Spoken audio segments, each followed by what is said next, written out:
everybody. Sorry about the lighting and lateness. I think it's 5 minutes late. It's 11:05 Pacific time. Today's December 7th, 2025.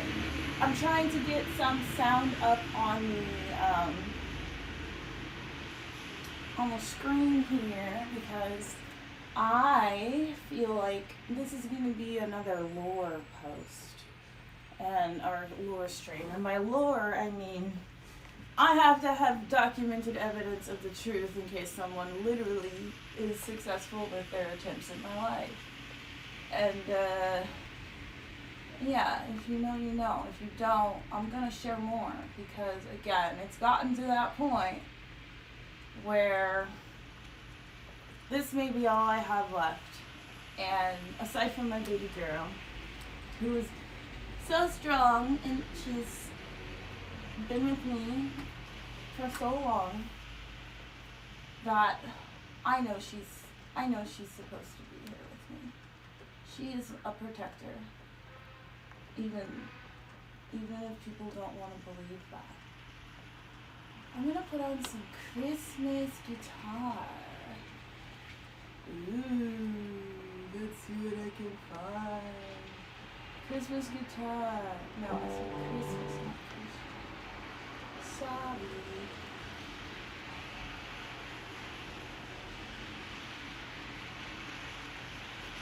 Hopefully it's not too loud. It's raining outside right now. And so,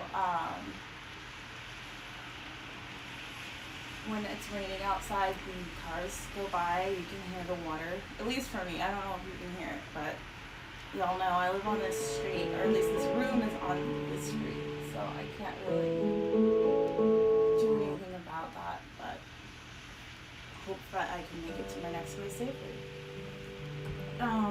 Speaking of the next space, I'll just start there. You're probably wondering, like, oh, you said you're moving, what's going on? Yes, if you paid attention to my last stream, I said that I'm moving, and because there are people that are literally trying to put my life in danger, that have already put my life in danger and shown that they couldn't care less and are probably contributing to it, I don't want to be predictable. A lot of times people do things on a very set schedule, and that is safety, right? Because you're like, oh, I know that guy's going to walk down the street in the next 45 minutes, and if he doesn't, something's wrong, right? You're like, oh, that guy always walks down the street. That can be safety, right? Knowing someone's schedule, because then you notice when something's off.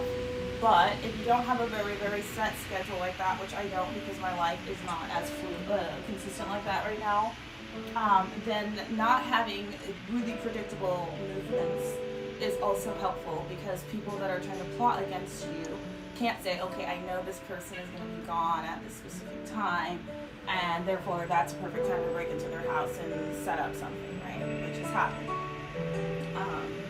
So yeah, I have ordered movers, and this is the first time I've had real movers. I've always been the type of person that I would move everything by myself, and I'm also I'm an eclectic decorator, so that means that I don't buy everything all at once, and I don't have everything all at once. Like, I'll find something I really like, and I will decorate around that thing, or I'll find something for free, which is usually the case, and then I'm like, I love this thing. Like, I found a bench on the side of the road when I really first moved in here, and I loved it, and it was a piece of shit, but it was a really cool looking bench. So I took it in and I sanded it down and painted it, and then because of the color I painted it, I based my entire living room off of that bench color. And then I got rid of the bench, but the rest of the living room is still based off of the color of the bench that I started with. So that's kind of how I decorate.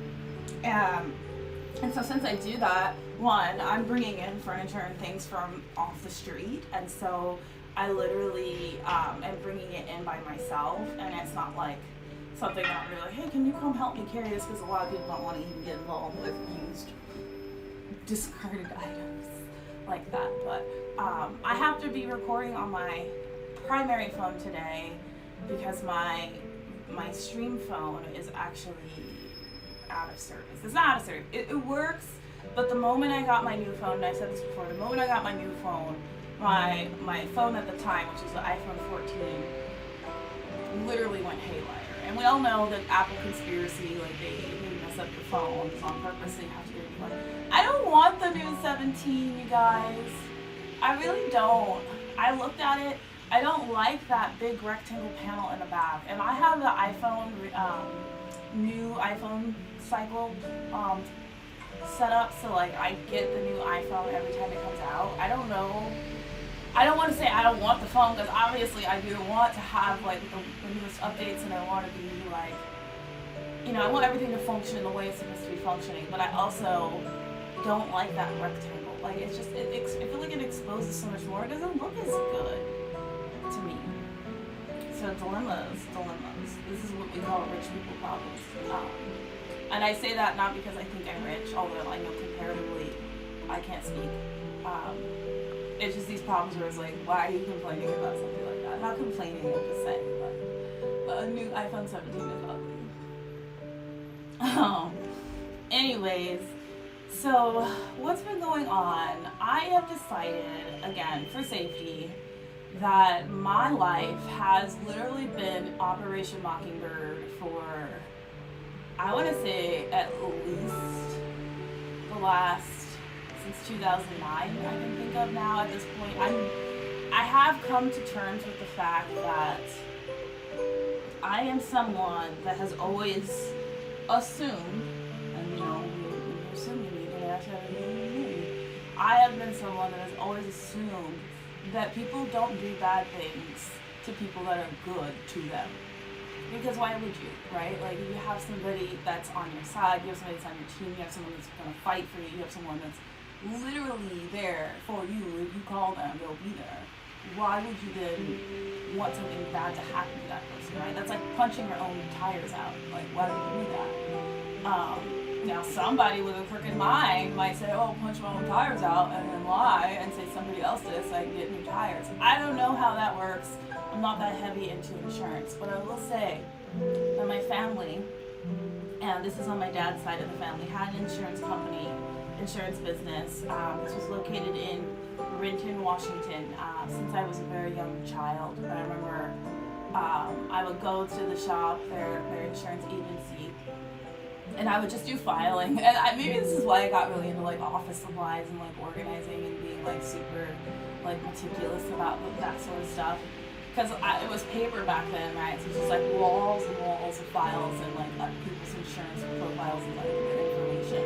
And my grandma and grandpa would be like, hey, here's a stack of papers, and these are their last names, and I want you to go in to the files, I want you to find their last name, I want you to put their name, their paper in their file. And that was fun for me. Like, I kid you not. Like, I never once thought that was work. I was like, to this day, like, I don't want to say that I still think that's fun, but it's like, I get to organize. Like, I just always thought that was really fun. So that's kind of how I got exposed to insurance. When you're surrounded by people that are doing a certain type of business, it doesn't matter if you yourself are doing that business, you hear what's being said, right? And so that's significant in all aspects. If you are working for Microsoft and you're in the room with the CVPs, it doesn't matter that you're not the CVP, you can hear the conversations that are being said. And that is also why I feel very fortunate to have been office managers, office assistants, administrative assistants, things like that, because even though I'm not being paid at the level of the people that are at the highest level in the room or in the building, sometimes in that specific sector of the organization, like Xbox, you are privy to all of the information. And not only that, but because you're considered someone that doesn't have the ability to contribute as significantly, people get a lot more comfortable with you. They'll ask you questions or they'll say things because they know that you're not going to go back and say it to their boss, or you're not going to go back and say it to their competition. You're their kind of confidant person. And I love that because I love being trusted and I love being able to learn without the pressure of having to make the decisions. It's just a plus, right? And you don't realize, at least for me, I didn't realize I was learning until things became, I won't say comparable, but you have an experience and you're like, oh, you don't know this already? And it's like, why would I know that? And you're like, you're right, like, why would you know that? That's not like a normal experience to have. So, working in insurance, you hear things, you see things, I wasn't reading anything because I was a little kid. I was in like elementary school, so I didn't even really get that stuff, but you're around. And so, with that being said, my grandparents had this insurance company that they owned. The building is still there, and I love my grandpa. I love my grandma. They, as far as I know, did no wrong in my eyes. They had a bar slash jazz club on the second half of their house, and so I remember when we were younger, we would go over to their house for family events and things like that. And they would be playing saxophone and literally having a full-on jazz session downstairs, and that was my normal. I thought that was normal. I enjoyed that environment, and those are my memories with my grandparents. I don't have a lot of memories of my childhood, like I said, because of trauma. But these are things you learn over time. You don't know these things are happening until you learn about them, and then you're like, wow, okay, so that's what trauma can do to your memory. But that's what I remember about my grandparents. My grandmother, her name was Mary Mann, she passed away when I was in college, before I was actually able to graduate. And at the time, I was married to my first husband. My first husband, I won't get into it, but when you are a child, when you're a teenager and you get married, you make decisions based off of things that you don't understand yet. And so, unfortunately, that relationship did not work out. But my grandmother was close enough to me where she would say certain things that would click later, And so, as I got older, I would reference back to things that she said to me when I was younger, just about relationships and my marriage at the time. And I'm like, she was saying things to me that are making a lot more sense now that I'm older. And it's occurred to me literally just in the last couple of days, and I know this is crazy because she died in 2008, but it occurred to me that my grandmother, when she passed away, she passed away with cancer. She knew she had cancer for a significant amount of time. We all knew that she was passing, but I was in Muni, which was 5 hours away from Seattle at the time. I went to the other side of the state because I don't think commuter schools are great environments for people that don't need to be at commuter schools. I think if you have the opportunity to go to a university where you can be engulfed in a culture and be a part of a real community, it has a significant impact on your development and your experience in school. Now, that's just me because I've experienced both. Obviously, living next to a commuter school, you see it every day and you're there every day. You can literally go to that university like every other crackhead on the street wearing anything that says the university's logo on it because it's a commuter school and people just don't understand the cultural differences and significance of something that is more sacred. So when my grandma passed away, I had this dream, and I don't get to remember my dreams very much. I don't know why. I know I have them, but when you have a dream and you're like, oh, I had this dream, and I can remember a little bit of it, and it goes away as you wake up. You can remember a little bit. I don't even have that. I'll just be like, I know I had a dream, but I can't even tell you any topic, right? At this particular moment, I had this dream where my grandmother, it was no words, it was nothing. It was just full, it was a sentient experience. I knew it was her. It was like an emotion. It was like a feeling deep in my core. She came to me with love, and I only know this because I never felt it before, and it was so powerful. I was just like, what the fuck? It was like an overwhelming, imagine never having tasted salt your whole life, and then all of a sudden you taste salt. It was like that sort of overwhelming sensation in my body, and then I was just like, oh my gosh, this is love, this is intense. And then I wake up the next morning, my dad calls me. And before he even said anything, I knew right away. One, because I already knew that my grandma was terminally ill. And two, because I had the dream that I had, what he was going to say, which was that she had passed away. And so I was just like, okay, we didn't speak. He was just like, your grandma passed away. I think I might have even said, I know. If I didn't say that, that's how I felt. And then, it wasn't even a 2-minute conversation. I don't talk to my parents. And so that was that. Because I had the dream that I had, I was like, that was too real. I don't dabble in any sort of spirituality at this point because I've watched people that claim to be of the Lord and of good sound thinking do the opposite. And that is, I won't say it's disheartening because I don't like that word, but when you grow up watching people do something opposite of what they say, you were like, okay, well, this is just like an act, right? So that's how I felt. But when that happened, I was like, I have to find out, like, even though people say that, like, speaking to spirits and, like, all that stuff is the devil, like, right? Like, because that's how I grew up as a religious person. You want to scare everything that you really experience away and then implant things that are their beliefs into you, which is mind control. I was just kind of like, I need to find out, like, what this was. So I said to myself, I might have even said it out loud, if you are here right now, Grandma, please, I'm scared to say this right now. If you're here right now, please say something. And I kid you not even 5 seconds later, I had this Philips alarm clock that I had had for, like, since I was in high school. I don't know, it was just an alarm clock back then. That was like a thing. I had a radio. And that shit came on. I mean, this has never happened before. Ever. It came on. I don't remember what it was. It wasn't an alarm. It was like the sound of the radio. I don't think it was any words. I don't even think it was a song, but the radio came on. I freaked the fuck out, okay? I literally jumped up, unplugged it, and threw it across the room. And I was literally terrified. I was like, even if it was my grandma at that point, I didn't care because I was terrified. And that was the last time I ever experienced anything like that during my college years. And I was terrified. And I don't think I ever even told anybody. I think I maybe told my husband at the time because I was married when I was a baby. But I don't know if I even told him. I just remember being terrified. And so when my grandma passed away, because we knew she was terminally ill, she had recorded a video. And this video, she is already completely bald because she had cancer and she was doing chemo, or she had done chemo. And I had gone to my father and his wife's house back in Seattle.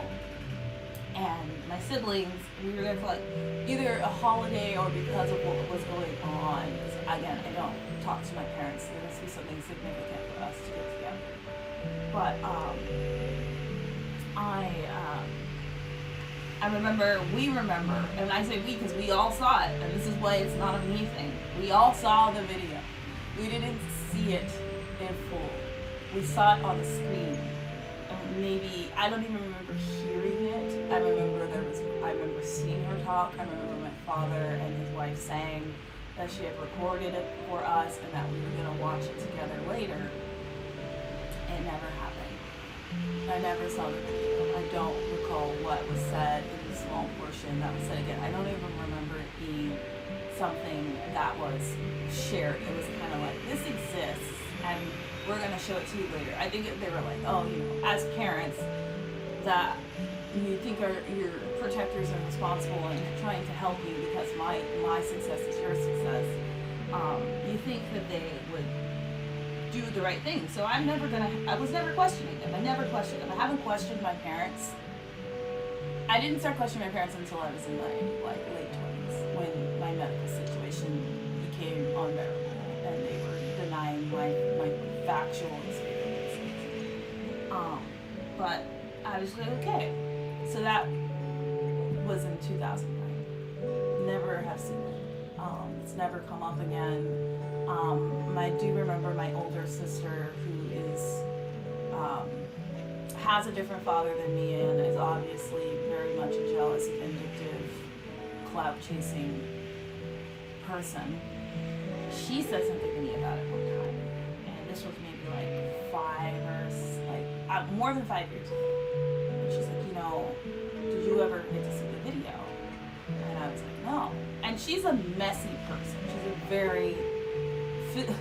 an tangibly messy person, but then also spiritually, socially messy person. So she will just stir up stuff and start, and I don't like to get involved. I don't like drama. I don't want to know. If it doesn't involve me and if it's not going to make my life better, if it's not going to protect me from danger. I don't want to know. And so it's kind of one of those things where she brings something up like that. I'm like, oh, you're just being messy. I don't care, right? Now, this is part of my problem because I do not want to be involved in drama. I allow myself to be isolated. It's not, I don't want to say it's selective isolation. It's literally just my natural default to say, if it's not positive, or if I don't think it's going to be something that's going to make my life better, right? I don't want to have bad information about someone in my head that's just going to make that relationship worse. Because for what, right? If you tell me that someone got into a fight with their best friend, how does that impact my life other than making me judge them for something I wasn't there for, that I don't have a detail for, that isn't my right or need to know, like, right? So anyways, that's just how I think. But I discarded it.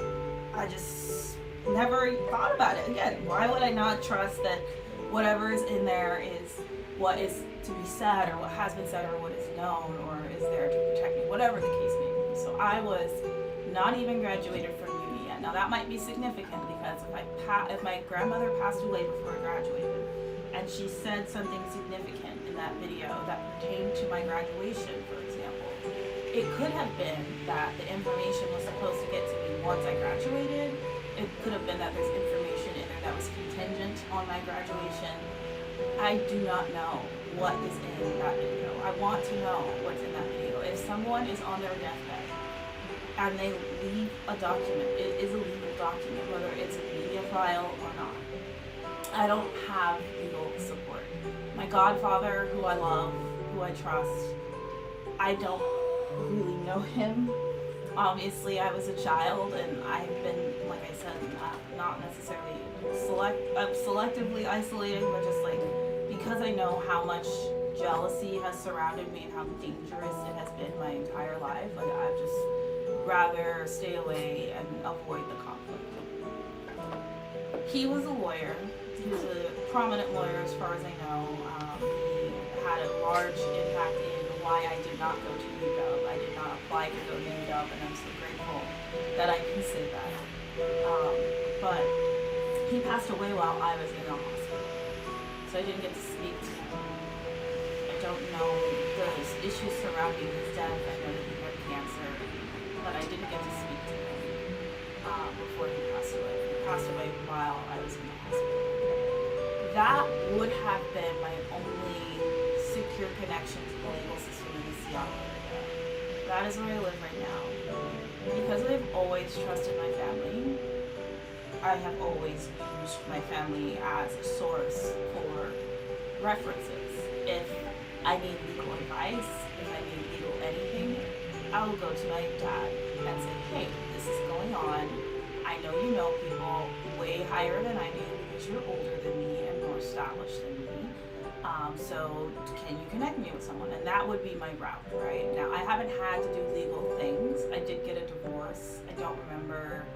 My first divorce, it was non-confrontational. It happened very quickly. We didn't have to do this. My second divorce was messy because my ex was violent and tried to frame me as the violent person.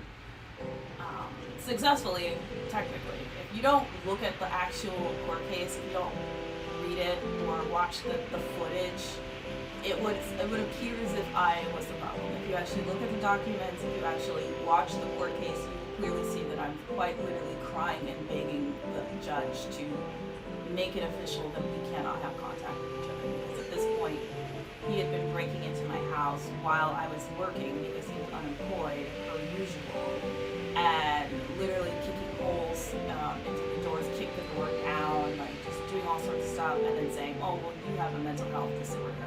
And like he literally said this in court. He said that, and he destroyed the place, and I had to pay for it all by myself. And I did without struggle because I had a job. But destroyed the place, and then tried to say that I was coming home after work, kicking holes into my own home.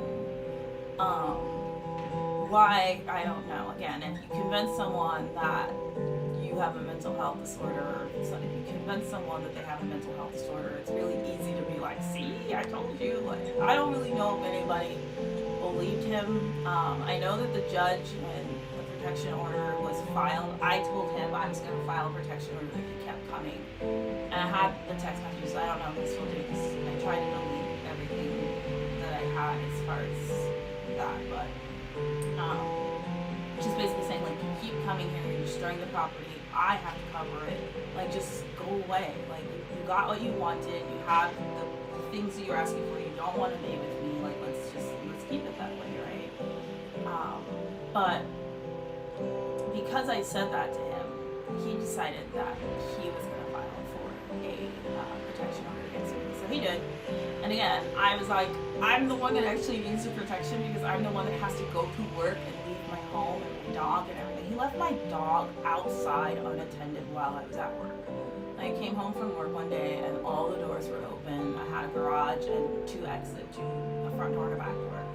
All the doors were open and my dog was walking around outside. Now, thankfully, my dog was very well trained because I trained her. And so she was walking around the area, and it was thankfully gated. It was a gated community, and so there wasn't like a immediate street. And then the other side of the road was a railroad track and the lake in Washington. So it was a safe enough environment, thankfully, because my dog was trained. She just stayed in the area, and when I came home, she was like walking, like literally just like walking around like the driveway. And that's how I found my dog, and I was just like, okay, like I have to just proceed. So, filed a protection order, and he had filed one against me. I am just trying to get something in writing that says this motherfucker and I should not be allowed to be in the same area for safety. Like, I don't want to be around you. I've made this decision. I've made it very clear that I don't want to be with you. And that was kind of how my violent history became legal, in my opinion. And so, with that being said, I am currently thinking about what my grandma left me in that video, what she said. I just want to know. I don't care if it's, hey, I love you. I just want you to know that, you know, I'm sorry that I wasn't able to see you before you graduated. Whatever it is, I don't know.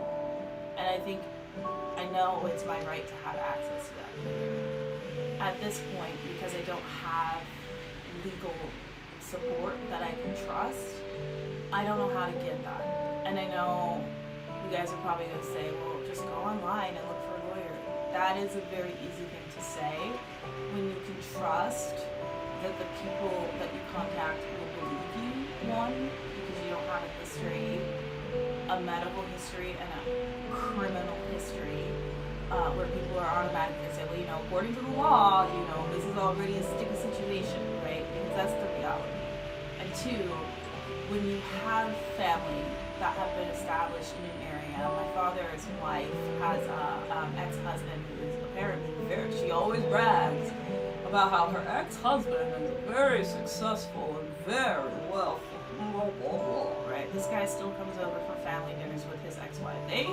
The ex-wife, or the wife that he has, his current wife, she's always smiling. She seems like she's cool, but at this point, I can't trust anybody now. But it's suspicious, right? Like, you have somebody who divorced, you're always bragging about their assets, and then you bring them to family dinners.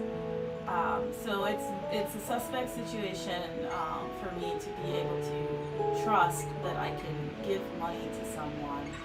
Oh my gosh, there's police over there. That I can give money to someone and my money, right? Like, it's not that I can't afford a lawyer. I have plenty of money. Thankfully, my mother left me money in the will. I have money to pay for a lawyer, but what I don't have money for is to pay someone that is working against me, or to pay someone that doesn't believe in me, to pay someone that doesn't believe the truth, because I already have a lawyer like that for my education case, my occupation, that has lied to my face, has come into my house. And I knew this. I knew from the moment I realized that my father was literally working against me, which, you know, took me until age 36, unfortunately, that this person was, I will say, infiltrated, but I don't know if he would have had the same view had he not met my father. I don't know. But this lawyer that I've been working with for my occupational piece has basically just been blowing smoke up my ass. And, you know, when the truth is the truth, the truth is the truth. And so you think, hey, you're a lawyer, you make your success based off of winning. And whether that's winning, as you know, they say the right way, or winning because you just swindle the law, it's a win. So I'm thinking my lawyer, he's going to want to win the case regardless. And I know I have the facts, and what's true is what's true. And I still, to this day, will say I want this case to go public, because if you really truly believe that I'm this monster based off of the facts, then everybody should know what the facts are. And it shouldn't be this hidden case where people can misconstrue information. Saying that I bring inappropriate things to a camping trip and then listing those inappropriate things as camping gear? I'm sorry, are you not aware of what it means to be outdoors? But yeah, I'm getting beside myself. I don't want to go on too many tangents, because then people will say that I'm crazy and I'm not cognizant enough to carry on for myself. But my lawyer for my occupational cases backstabbed me. He was in communication with my father before I realized that my father was working against me, and I contacted my lawyer and I told him, I said, hey, I found this out about my dad. He physically abused me. He's telling the police that I am, you know, dangerous and violent and trying to get conservatorship over me, and it's gotten to the point where I don't even know how many people will believe me, because I believe him, so why wouldn't they believe him? Especially, again, if you have this history. And so I straight up told him, I was like, I can't work with you anymore because you've already worked with my dad. And he's like, you know, I want you to trust me. He's like, I was working, your dad was going to be, and this is the part that's your dad was going to be the only person that was going to testify for you in court. Like, I have hundreds of kids around the world. There were tons of witnesses in the space, and you have one witness, and it's a character witness from a family member. That is weird to me. Okay, at the time, I didn't even know that was his plan. But the plan was to just allow my father to speak on my behalf for my entire career. Okay, someone that I don't talk to, someone that doesn't know me, and now finding out someone that has been spreading rumors about me my seemingly entire life, obviously my entire life, but how bad they were, I don't know. And so he's like, you know, we can work with other people. I'm like, okay, so I do have other people who have given them for this case. So I'm like, I want to have this person speak, this person, like, these are things, like, I don't have a law degree, but I know the truth, I know the facts, and I know logic. They basically said to me, don't worry about it. Now, I'm thinking, because I know the truth, and I know the facts, and I know how insignificant all of this is to the grand scheme of my life and my career and the school and district, everything. This person's just like, you got it in the bag, don't worry about it. That has not been the case. So when I went through arbitrary, which is a hidden source support, it's not even, like, everything is still under wraps in the district, unless you're an HR person that thinks that it's your free will to take that information and share it with others, which has happened, not just with me, but with other people. I spoke about that in my other lore video. Basically, this case was a mess. The lawyer started off with, you have a history of violence because of your ex-husband. Now, again, when you look at the facts, it just says this person has a protection order against you. When you look at the case, and you look at the details, and you look at the videos, you will see clearly that there was no violence that took place. My ex-husband, and this was me and my own guilty conscience, because I will always look back at myself and say, okay, where was I the problem?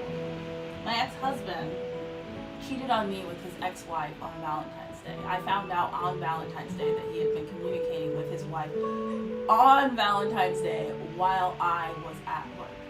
Okay, I'm working. I'm trying to get through life. My ex is at this time very often unemployed. And I don't even care, because I'm that in love. I come home. It's Valentine's Day. There's nothing. There's not a cake. There's not a card. The house isn't like my house isn't dirty because I cleaned, but like he didn't help. Right? There was nothing significant then. And he shows me a conversation. Literally hands me his phone. So I want you to see this. He shows me this conversation of them having a conversation the entire day. This is Valentine's Day while I'm at work. So you're having a conversation with your ex-wife on Valentine's Day while I'm at work. And not only is he showing me that he's been communicating with her after we communicated that was inappropriate unless it was regarding their kid because he had a child that he was literally neglecting and making me feel bad for because I'm a teacher and that's just like, why would you neglect your own kid and then put me in that shit? I never wanted them to be separated. I never would ever want to be the person in the middle. I would never want to be a homewrecker. I would live through that experience and what it means and I understand the psychological impacts that can have on the kid.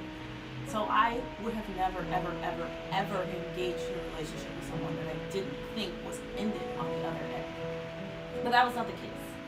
So when I saw that, I was like, we're done. Like, there's no reason for me to fight for a relationship where you not only still have feelings for someone, but you have a child with them. And I don't even need to be, like, you asked me to marry you, okay? I agreed because I thought that that's what your decision was.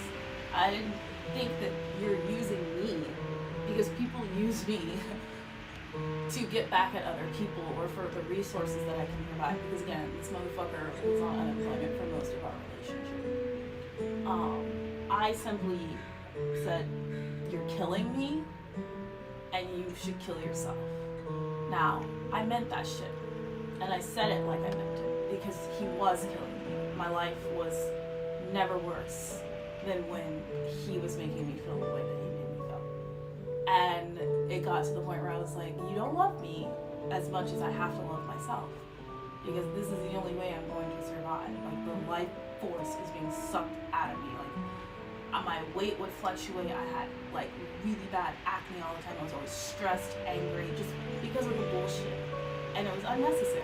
Because why are we having arguments about your child that you should be taking care of? You should be taking care of your child. That is something you should be doing.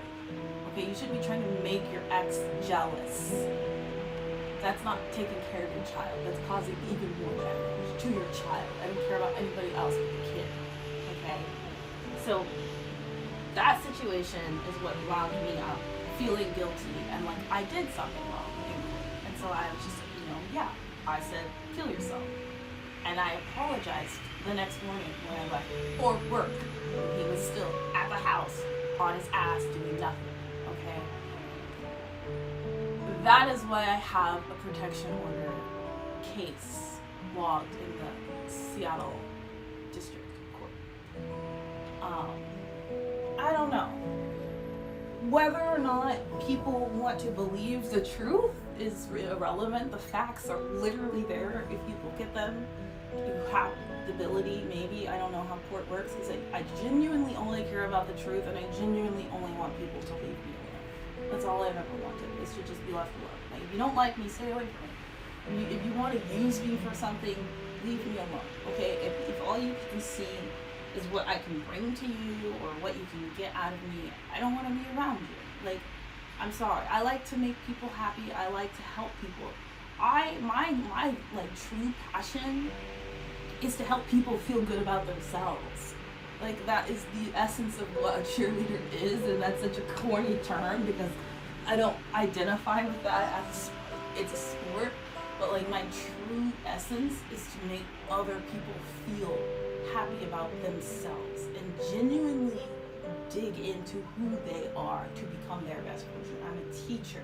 I teach careers. I help people find their passions. That is literally what I do. Okay? So I don't have a problem with doing that. I like doing that. But people that want to come and just take, they say, oh, you already have this thing that I want. And so instead of allowing you to teach me how to do it for myself, or better yet, instead of allowing you to help me find how I can do it better for myself, I'm just going to take what you have, because you know what? You can just get more. Obviously, you can. Everything is so easy for you. You can just get more. How about I teach you how to get some, and then you don't have to come back to me. you don't even have to be around me because you don't like me. You don't want to be around me other than to be able to do something bad and take. And then, like, people obviously, they enjoy watching me be sad. They enjoy watching things go wrong for me. And I know a lot of it stems from jealousy. Like, oh, well, this person has this thing and nothing bad ever happens. No, bad shit happens to me all the time. But you know what I do? I get over it. And I move forward, because the last thing I want to do is suffer continuously in a situation. If I see something is bad for me or my life, I walk away from it. It's called staying alive, right? What am I supposed to do? Just wallow in my own self-pity for the rest of my life because something went wrong? No, I'm going to change it. I'm going to move to something better. And that's what everybody should do. Everybody should know how to do that. And if you don't, I'm trying to teach you if you let me. Right? So here I am. I have recently, and again, this is just in the last couple of days, realizing I need to figure out how to get access to my video from my grandmother. I hope it still exists. Again, people know it exists. My father told me that my his step siblings, because he was an only child, but his father was technically his stepfather. That their kids were trifling people. These are his exact words, that like ransacked her house. She had a house in Vegas when she passed away, but she moved back to Seattle because she needed assistance. They had like ransacked her place and stole everything before he got there. And my grandma was very much into like luxury, high-end things. So, you know, you still like, if you just went into her purse room, which she had a purse room, like that's, think about how much a Gucci bag costs, and then imagine a room full of them, okay? So when you say that you have trifling family members and ransacked your grandmother's house in Vegas while she's on her deathbed for their own benefit, it changes the way you look at people. And that is kind of how I've seen them. And I don't know a lot of that side of the family because they do have animosity between them and my father. And I never ask because, again, I'm not a drama person. If there's something I'm supposed to know that impacts me, it'll get back to me. That has not been the case. I don't know that side of the family. I remember their vibes. I remember liking them, but I don't know anything about them. And I don't know where they are. And I don't know if that's on my dad. I don't know if that's on me. I was a child, obviously.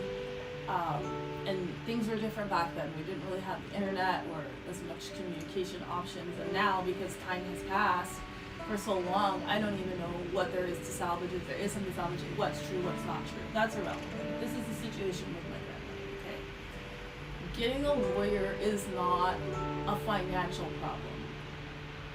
Finding a lawyer that isn't going to take my money and abuse the situation is. That is the only case. Again, paying for a lawyer is not a problem. Finding a lawyer that I can trust that is not going to abuse the situation is. The law would support the facts if someone would take the chance to look at the facts and be an honest person. Right now, as I've said in the last lore video, which was last Thursday,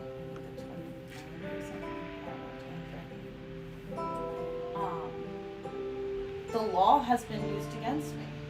I have people trying to make deals under the table, communicating with abusers, defending my abusers. I don't know why a lawyer would do this, but systematically, it's bigger than me. HR for the Seattle Public School District illegally hid documents and complaints that I submitted legally through the system to report the issues I was having in my school. They said they never received them. They said they didn't exist. Under oath, they said these things were never received. They didn't exist. They said that they didn't get communication from my doctors. They said I wasn't taking my medication. All of these things have already been documented legally through the proper channels to show that yes, in fact, they are lying. I have been doing these things. And to omit this information is to completely change the truth. It's to completely change the reality.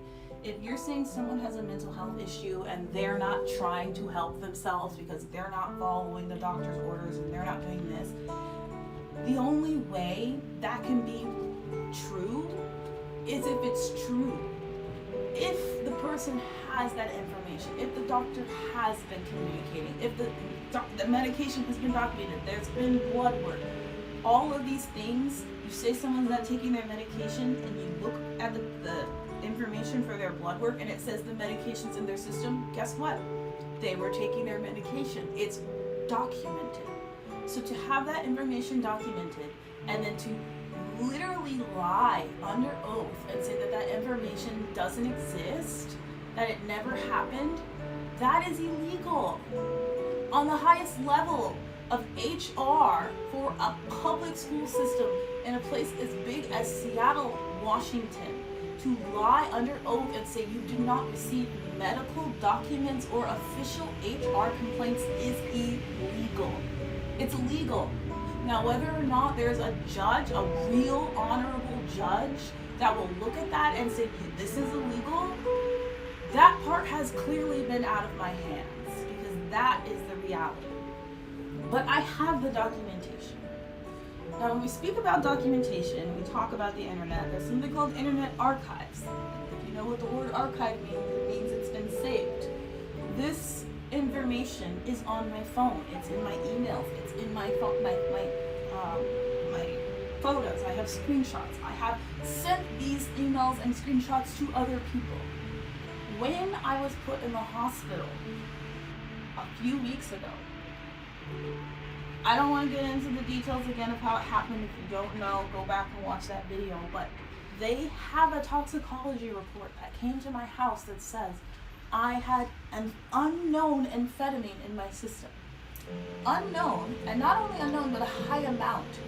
So I have a high amount of an unknown amphetamine in my system. I've been by myself all summer. I haven't been hanging out with anybody. I literally stay home. I stream 3 times a week and I post on TikTok every single day in my home. So you can tell I haven't traveled, you can tell I haven't been out of the country, you can tell I haven't left the state. Because every single day I have a video of me in my home. It's time-stamped. It's time-stamped in the internet. So you can't say, oh my gosh, this person just recorded a bunch of videos and then posted. No, that's not how the internet works, okay? That's not how the internet works. I have documentation that I've been here. I don't have people that I can really trust. And I'm saying that with fear because I don't know how bad that mistrust is. But during the spring, I will say right at the very first weeks of the summer, it became very apparent to me that were people that wanted to cause harm to me. Now, whether that's physical harm, emotional harm, social harm, doesn't matter.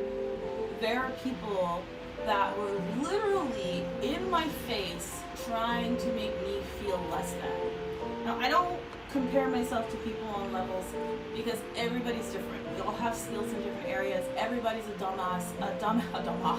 Everybody's a dumbass in some way or fashion. If you try and talk to a astrophysicist about fashion, they're probably going to fail the test, right?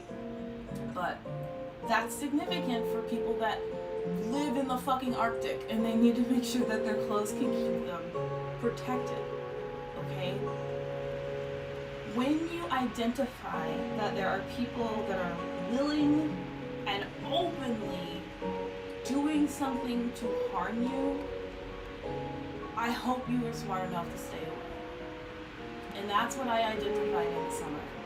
As much as I like to have fun, as much as I felt like there was potential for me to make friends with people that I thought would have maybe been on a vibe, I don't know.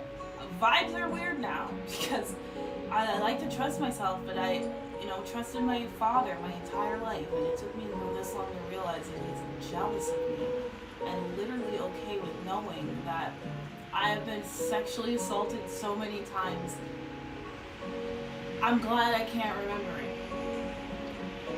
This is a problem because jealousy is very dangerous. Envy is very dangerous. And especially I don't want to make it about girls and guys and all of that stuff, but I've had relationships that are stable because I fall in love.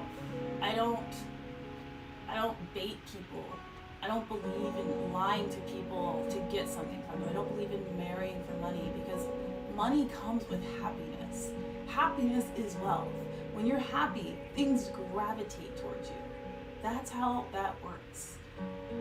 People become envious when they see that you have things gravitating towards you. And rather than trying to, I won't say learn a strategy because even that sounds systematic, but rather than try and, again, recognize that we're on the same team, we have the same, like, if we're friends, we should be working together, you know, but no, it's how can I do something to make this person feel bad, or how can I do something to make this person embarrassed, or how can I do something to make other people see this person in a bad light so that I can get more of what I want. That is dangerous, and that is why I have to stay away. So I spent the entire summer by myself, and I'm glad I did, because it was an instinctive feeling that my safety was at risk if I didn't do that. Had I not spent the entire summer by myself, I probably wouldn't have documented everything in my home. I probably wouldn't be able to say for certainty that I know that I was drugged because I was by myself. I don't have anybody at my house. I don't talk to anybody. I didn't go anywhere. I was home every fucking day. So to say that I have drugs in my system when I haven't gone anywhere to even find drugs. Now mind you, let's say these, and I'm just gonna give it all out because the scenario is black and white if you just look. I become overstimulated. I am a high energy person. If you are around me and I'm having a good time, that good time just goes up and up and up and up and up and up, okay? I don't need help with that. I don't need amphetamines to feel that way. Why the fuck would I put an amphetamine in my body when I'm at home doing nothing for an entire summer?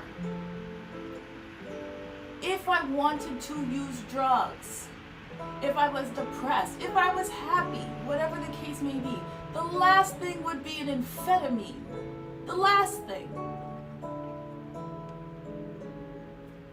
Let's just literally try our best to think logically, okay?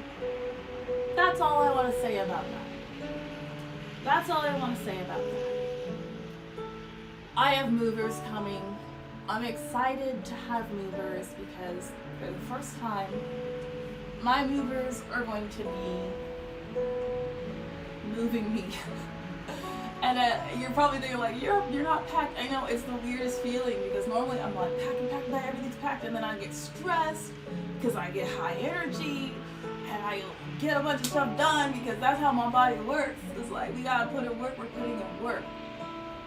But my movers said to me, we will move everything for you for $100 an hour. Do you know? Do you know how happy that makes me feel and how much stress has been wiped off my body? I will have everything out of here in one day. Everything. And I'm not going to tell you when that is, and I don't really care because it's for safety. But just know I am moving. I'm not, doing some weird shit where I'm trying to be like conniving, and because whatever rumors people try to spread about me on this evil person, I don't fucking care that you exist, bitch. If you died today, I hope I still wouldn't know, because that's how much I don't check in on you. And I don't even know who I'm talking to right now. It's energy. Whoever you think you are, if you died today, I wouldn't know because I'm not checking for you. I'm simply trying to move on with my life. That's all. I just want to move the fuck on with my life and literally forget that you exist. I would like to progress in my life without having any attachment to you whatsoever. I don't want to have to talk about you I don't want to have to talk about any of this. The only reason why I'm bringing this up is for my own fucking safety.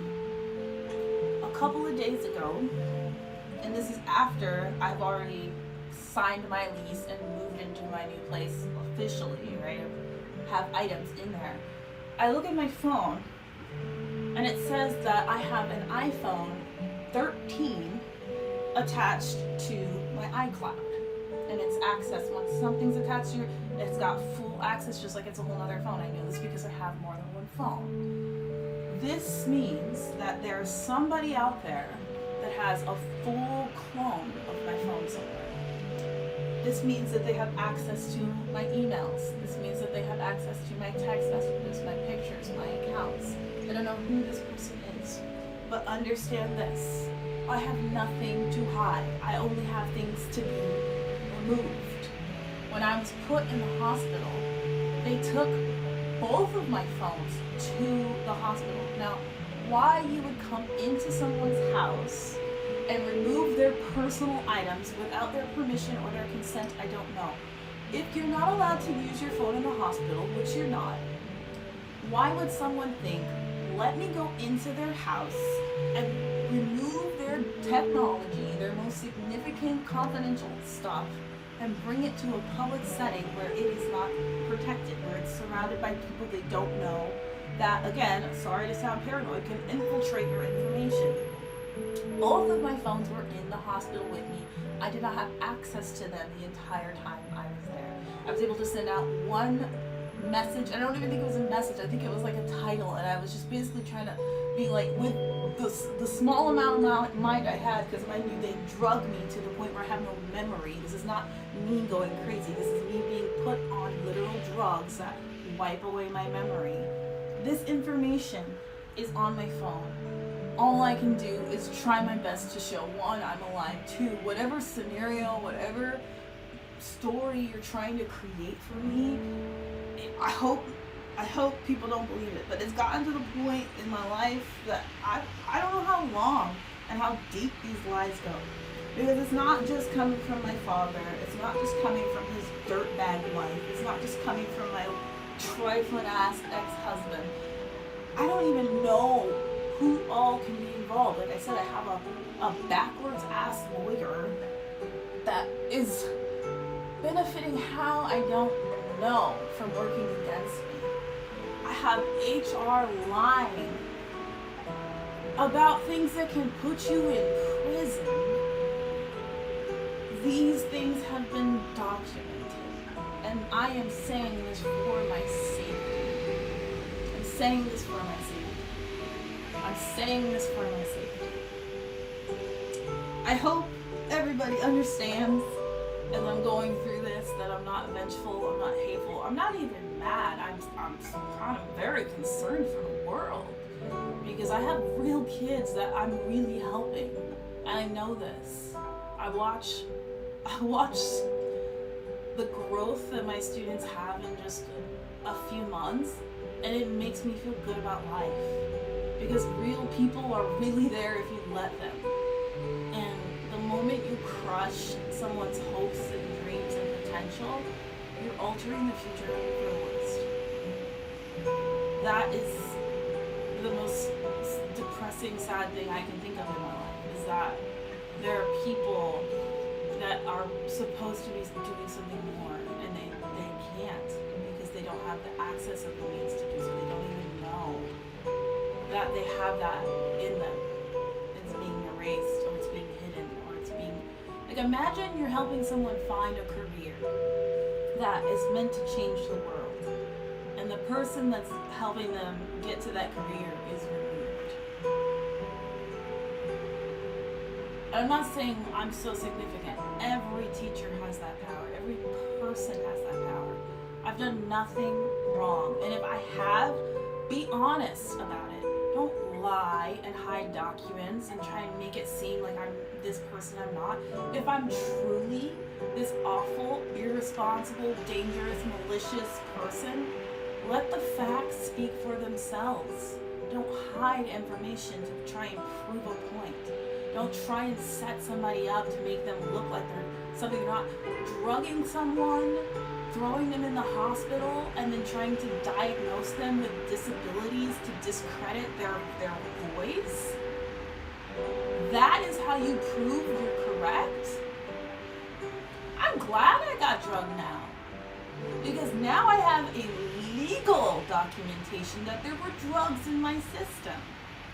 Which means the dumbass doctor that decided that I've met you for less than 48 hours and I can give you a long-term diagnosis that's detrimental to your future, knowing that you are on drugs and not knowing how those drugs got into your system, that is a responsible doctor to you. Now, legal support. Where are the honorable judges, the honorable lawyers that will look at a situation like that and say, you know what, regardless of the fact that this person has amphetamines, and it says a high amount of unknown amphetamines in their system, I will override that information to say that I know for a fact this person has this detrimental mental health issue. I've never met this person before. They've never been to this hospital. They hate, I don't like the word, I'm sorry, they do not like this university, and they very, very openly disrespect any chance they get. You've just made yourself that much worse.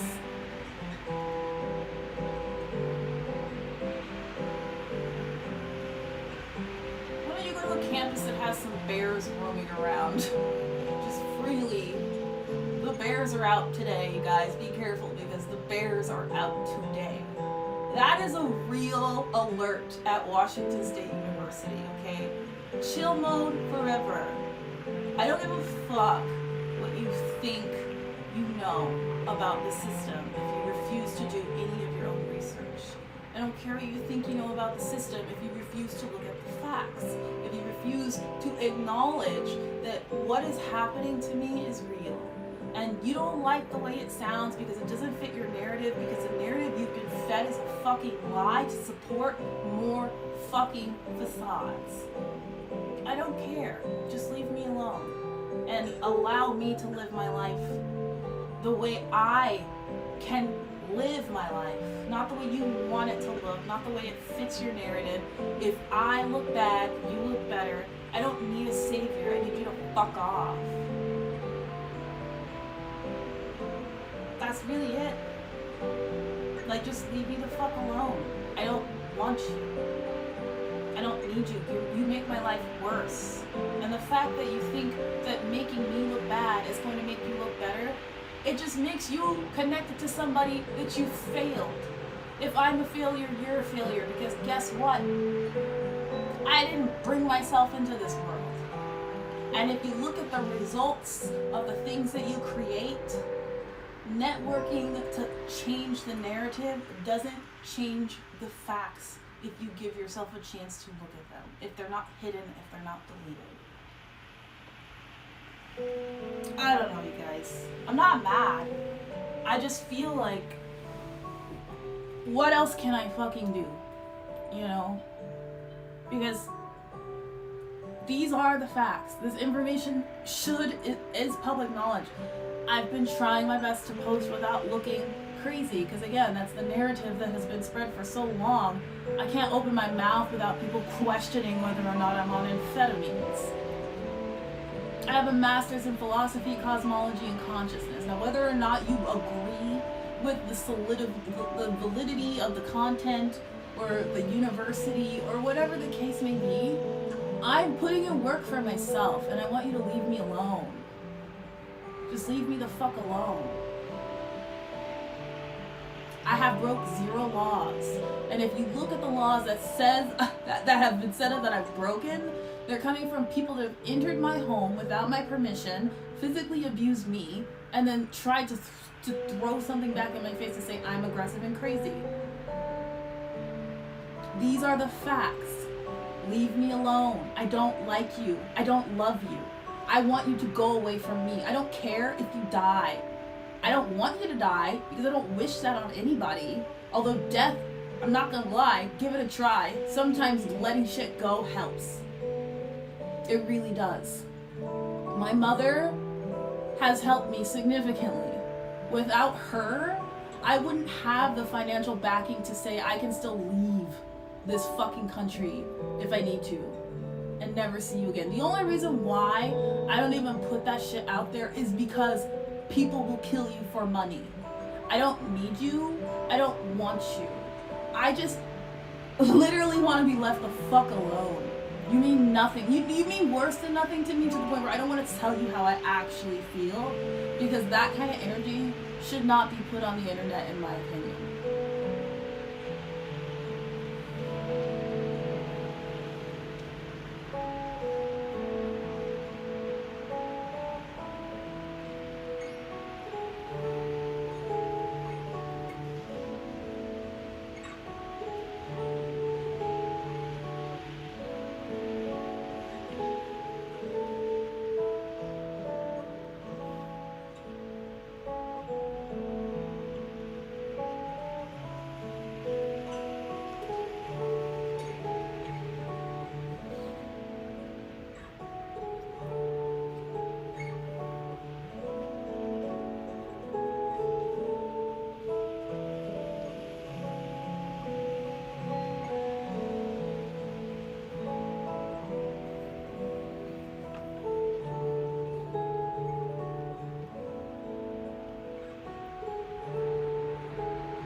I'm not done stretching, but I'm done ranting. I hope you all have a good rest of your week.